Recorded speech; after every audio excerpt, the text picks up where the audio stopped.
Now I am here with Tim French, the lead designer of Saboteur, and he's going to tell us a little bit about this World War II film noir title. Yeah, so our game at heart is a big open world action sandbox game.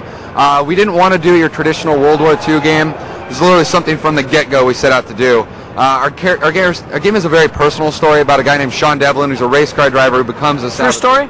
Inspired by actually a true story. There was a guy named William Grover Williams who drove for the Bugatti team that fled France because he was half English when the Nazis occupied France, and eventually was reinserted back into France to become a saboteur. Okay, well, why don't you tell us a little bit about the title? So there's a lot to do in the game, and it's a sandbox game at heart. So we have a map that goes from Paris all the way up to the coast of France to Le Havre, all the way into Germany. In between is this huge countryside filled with these big giant Nazi-occupied chateaus, and there's really literally something to do on every single block of our game. This occupation. We have big missions. Our missions are like not very traditional sandbox game missions. They're very more like a traditional level-based kind of games. So it's about like having these missions with a lot of objectives, pulling you through objective to objectives, doing storytelling, set-piece events, like a lot of scripting and like custom moments. So literally every mission in the game feels unique from one another. All right, so you say that this is a very big sandbox title, and every block has something new to do. So would you say an apt analogy is, in a way, Grand Theft World War II? You know, in some ways, it's probably like even like World War II is for us. It's more of a backdrop to the game. It's like we got probably the greatest bad guys of all time. It's more in the kind of like Indiana Jones than Saving Private Ryan. But you know, it definitely is a fair comparison. All right, and now, you know, I got to broach the topic. There's been a lot of comparisons between Saboteur and Velvet Assassin, and they're very wildly different games. But why don't you tell me about these comparisons and just how exactly your games are so different? Yeah, so I mean, our game is a sandbox game, and we approached all the design of the game in a very sandbox way. Our missions are designed around this concept of what we call quiet in, loud out, because the fantasy of being a saboteur is sneaking in. And exploding out. Yeah, and then and so you go and you break a neck, you take their disguise, you use that, you go through, you get in, you plant the bomb, it goes off, alarms are raised, guns go blazing, you grab a car and carve your way out of there. And so it's very different than that, and you don't have to play it that way. You can go in and shoot everybody in sight, stick bombs on a car and crash the front gate if you want. We really just give the player a lot of tools and let them play how they feel like playing the mission. All right, so it's clear that we're going to have vehicles in this game. What kind of vehicles can we control, and also will there be any flying vehicles? So we have flying vehicles of like Zeppelins in the game. You don't actually control those and fly those around. Mainly it's all land-based vehicles in our game. Definitely a lot of race cars. I mean, it's a game about a race car driver turned saboteur. It's really important to have race cars in the game. You actually race the race before the war starts, and then after that, Sean goes out with his friend, and his friend ends up getting killed, and that's really what sets off the story of our game. It's a vengeance story. It's a personal story rather than like a soldier story. So yeah, there's a lot of different race cars. It's a little darker. It is kind of dark. It's, I mean, a very film noir kind of tone to our game.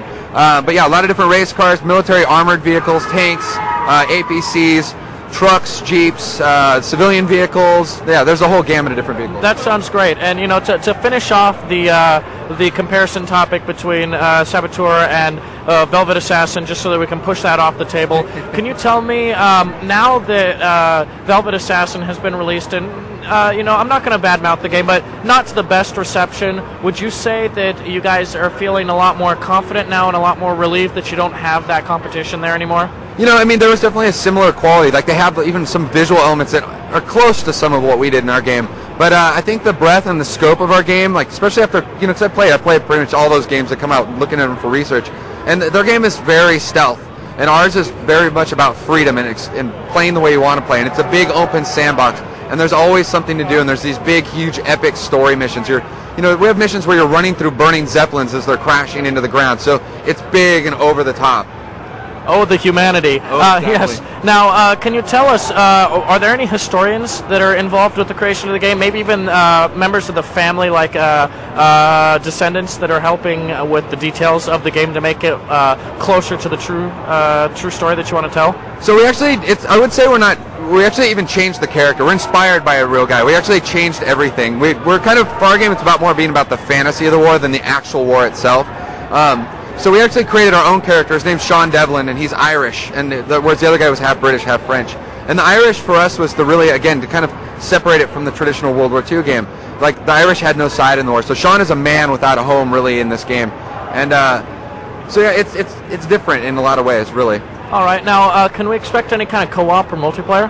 You know, we talked a lot about co-op and multiplayer, but we really, honestly, we felt we would end up watering down the game, and we really wanted to put a lot into making Sean and this epic story in this big sandbox world, and it really just kind of diverted from the attention from trying to make that experience. Well, do you think that if this game is released to critical reception, you get a lot of sales, people really love it, that you could, as downloadable content, include multiplayer down the road?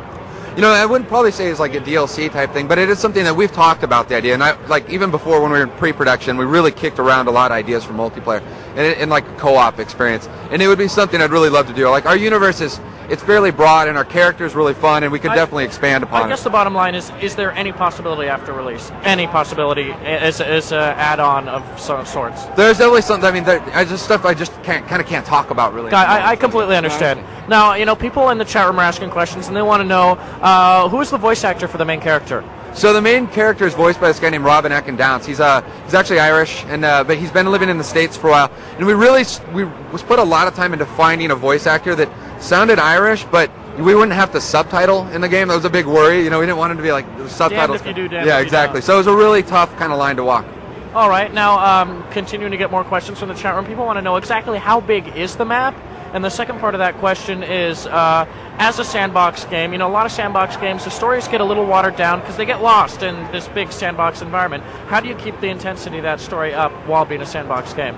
So the first question was how big the map is. The map is about 5.5 by 5.5 kilometers. We kind of scaled everything down. The way we built Paris is we took an old map of Paris and we scaled it down to what we felt like we could fill with content. Like I said, literally every block in the game is filled with content. That was a goal from ours from the get-go. And so it's scaled down, but we put all the the major monuments where they belong in their actual scale, and then filled in the world in between. So it feels and it captures the spirit of Paris. And then, like I said, it goes all the way up to the coast of France, into Germany, huge countryside, big giant occupied chateaus in between. As far as keeping the player's attention on a story, it is definitely tough. Like, you really got to keep just baiting the player in and pulling the player in through the main story missions of the game.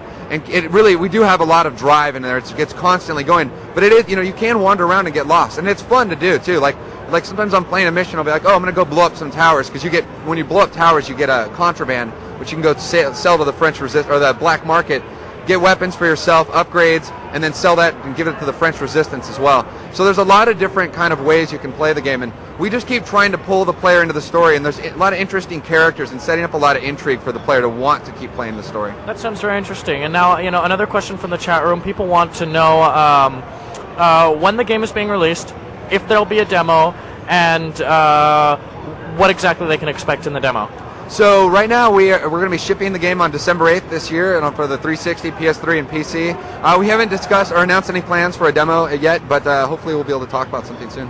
Okay, that's great. And now for the people in the chat room, apparently the Saboteur guys will be giving us some swag, some very awesome swag. And Tom, you can actually show us one of the pieces of swag that will be given away. It's actually really cool. Why don't you hold it up to the camera? So this is it's actually a replica of a 1940 Zippo lighter. It has Sean's racing team Marini emblem logo embedded in it. So it's really cool. It's a classic kind of piece. I keep one in my pocket at all times. Yeah, now this is a real Zippo lighter. This is a really awesome, you know, replica piece. This is something that you can collect or even use. It works. And frankly, I want one myself. It is really awesome. Thank you so much for the interview. I'm looking forward to Saboteur. Shane, Becky, back to you.